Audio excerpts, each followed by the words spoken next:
Hello, everyone. My name is Kaspar Tiri, and today I will talk about the effect of using self-avatars in games and other virtual experiences. But before I start with this presentation, let's clarify the definition of self-avatar so everyone's on the same page.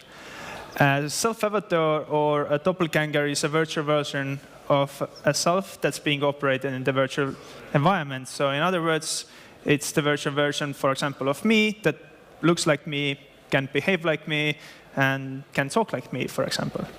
So as I already mentioned, my name is Kaspar. I'm a co-founder of a company called Wolf 3D, and we create photorealistic 3D avatars for games, AR, VR, and some other experiences using a smartphone device. And little history about us. We started as a 3D scanning studio. We had a photogrammetry-based full-body scanning rigs where we scanned people for games and other entertainment-related experiences. But soon after, we realized that it's quite hard to scale those studios because it was quite manual, labor-intensive, and costly. So we built our first product, which was an automatic 3D scanner booth, this egg-shaped device.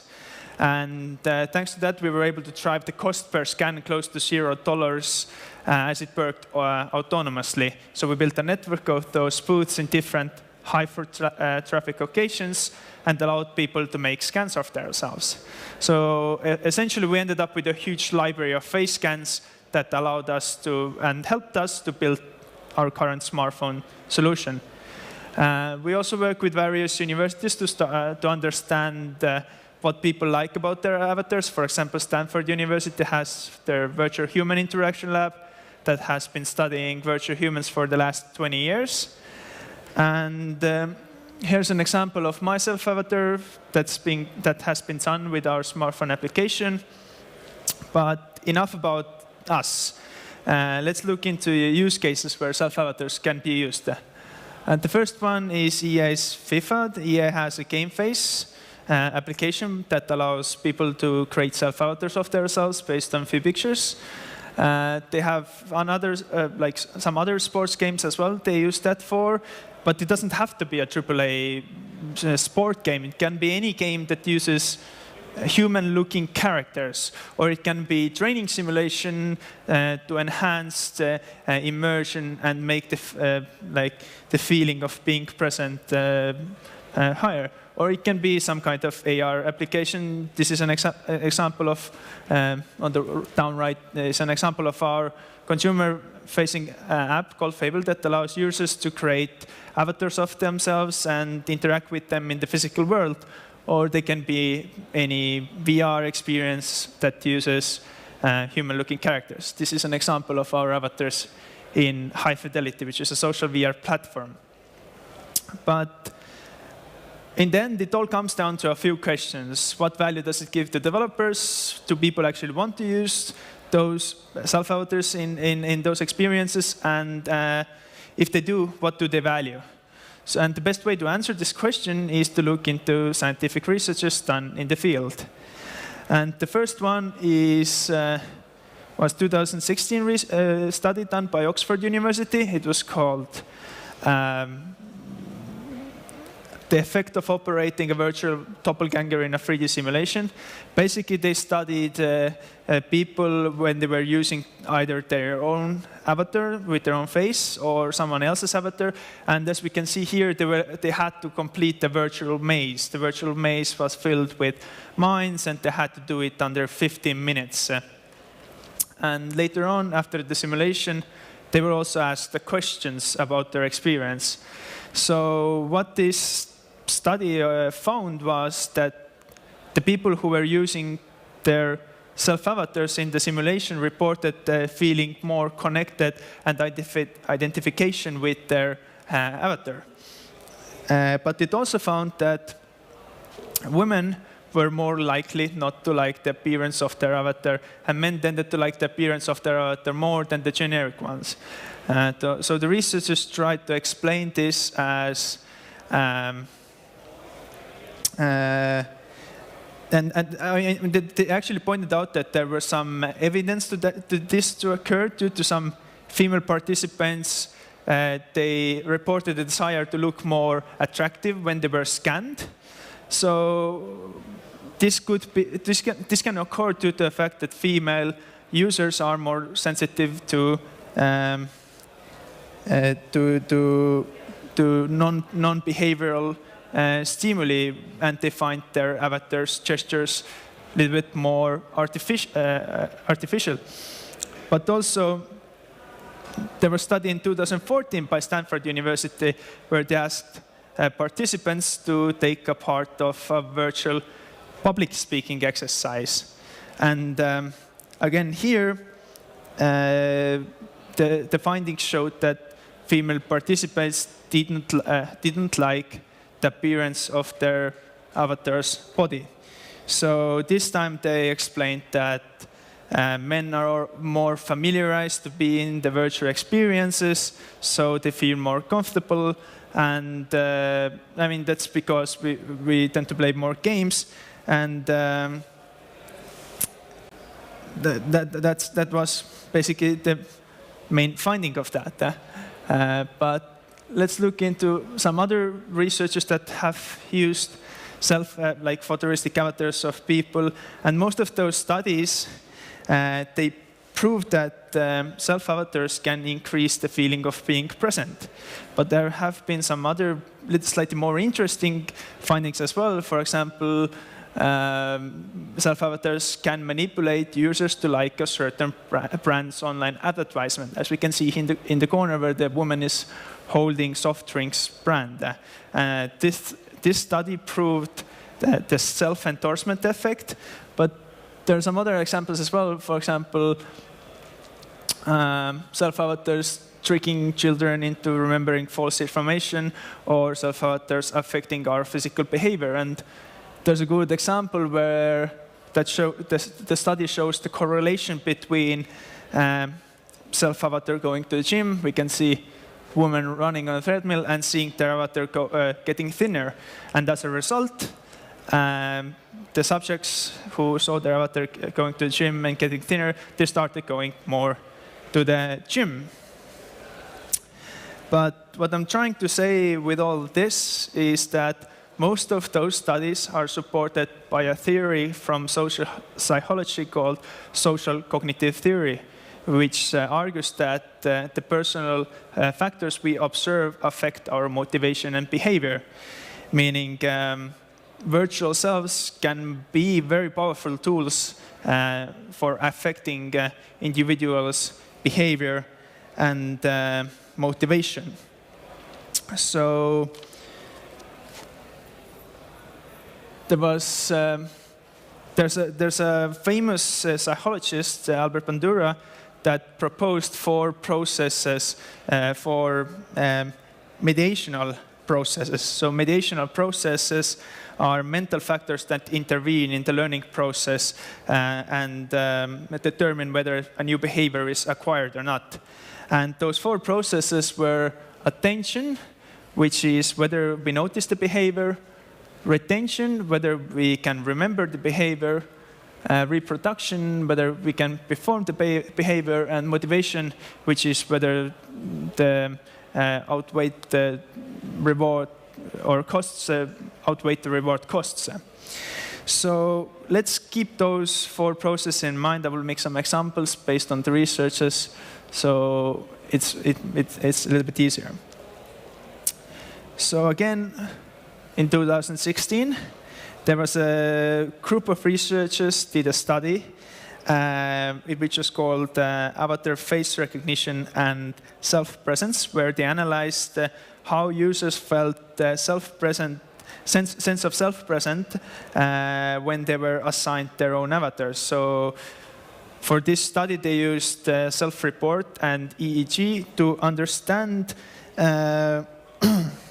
how users would psychologically and physiologically respond to an avatar with their own face. So as we can see here, there were shown 2 sets of stimuli, which is a photo and an avatar, and it was divided into 4 categories: self-face, which is their own face; famous face, which is some famous person's face, ideal face, and unfamiliar face. And again, this time the study demonstrated that subject felt significantly higher physical similarity to and identification with characters when they were shown avatars with their own face rather than any other face. So the findings, they prove the basic prediction that avatars with self-face facilitate the human attention-grabbing capacity, because one self-face is a very strong stimulus generating cortisol activation, which is associated with our attention process. So virtual avatar with self-face, at least on the neurological level, can be considered as a real person. So as we can remember from the last slide, okay, from the 4 processes, so self-face can increase the likelihood of achieving the 2nd or 3rd or 4th process. And the study also confirmed that human face recognition system influences psychologically and physiologically the user's sense of physical similarity to the avatar. These findings are supported by a 2012 study, which also confirmed that virtual selves influence psychological response that may serve as a catalyst for physical behavior, meaning the idea of recognition system can be applied to avatar design to manipulate the user's behavior and motivations. And if we use media richness theory, which says that media richness is defined by the feedback immediacy and capacity to transmit multiple clues, similar conclusions can be drawn. So in other words, one can say that virtual selves in virtual avatars can create a very rich form of media that can be used to grab attention and influence one's decisions, so under a 2nd and 3rd process. And similar results were found in 2012 research by Riffon and Choi, where they used where the more celebrity endorsers matched people's ideal self-image, the more they responded positively. And here was 4 subcategories compared to famous face and unfamiliar face. Ideal face got more attention. Thus, we can say that the idealized versions of idealized versions of self-related cues can be very powerful tools to influence a person. So, based on those previous researches, we can say that people feel higher degree of similarity and identification with self and ideal face, right? And in 2014, a group of researchers wanted to find out how much they can morph an avatar's facial features until it's no longer perceived by the subjects as visually themselves. So the results showed that the avatars that were morphed 25% towards arbitrary received similar levels of identifications with the original face. So saying the results, so the findings wanted to say that self-avatars, they don't have to be perfectly one-on-one. They have to be close enough similar. But there were some limitations to this research as well, because the facial details were not that good, and due to that, it was hard to understand slightly morphed face and the original face. But if we take into account the self-enhancement effect, which says that people tend to think more positively about themselves, we can say that people are more interested in choosing a better looking version of themselves as their virtual representation. So this same effect was actually studied in 2008, by a group of researchers, of course, and they were showing participants a lineup of their faces, which were morphed slightly attractive or unattractive. And what they found was that people were more likely to choose their face as their own when it was more attractively morphed. So the highest likelihood, or actually the highest likelihood of a face being rated by someone's own was 20% more attractively morphed face. And similar results were found in 2009 research called Body and Mind, which said that people create slightly idealized versions of their selves based on their actual selves. So therefore, when enhancing a virtual self, only very little improvements can be made in order to gain satisfying results. Because sometimes people start enhancing themselves too much, and then they lose the likeness, and again, the experience comes negative. But what people like to customize about themselves. So a study in 2009 looked into that, and it was found that when customizing a virtual self, hair style and hair color were the most frequently asked features. Almost 83% of participants were customizing their hair and hairstyle, and this was the part that took them the longest to customize as well. So they spent the most time on that. And actually, similar phenomena can be seen in real life as well. When we want to customize something about our looks, then hair is the first thing that we do usually. And to conclude, people like to use self-avatars in virtual environments. The self-avatars can increase the feeling of being present in the experience as well. Self-avatars can be unique ways to make extra ad money.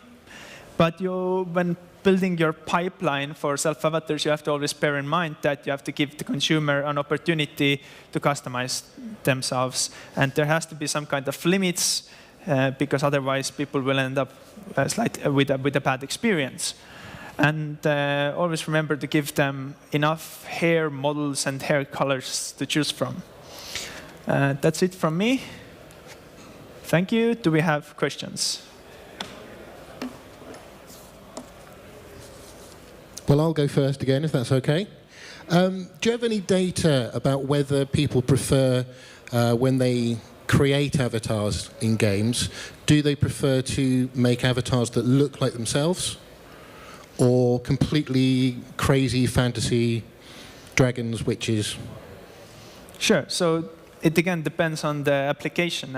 So if it has social features, people usually, what we have seen is, if it's social features or some kind of game where you have to, like role-play game where you have to build up yourself, or it's a competition-related game, people like to use their own avatars, because in social applications, people want to be recognized. So that's similar. Similar example can be thrown from real life. When you go to a mall, you see an old friend that they don't recognize you. That will happen that can happen in those virtual experiences as well. So that's why we have seen that with those applications, people tend to like more to take some kind of base of themselves and then start building on top of that. So when they go out there, their friend will still say like, "Hey, Johnny," but they have put their creativity into creating the avatar. So with the clothes and like hairstyles and the features like that. Perfect.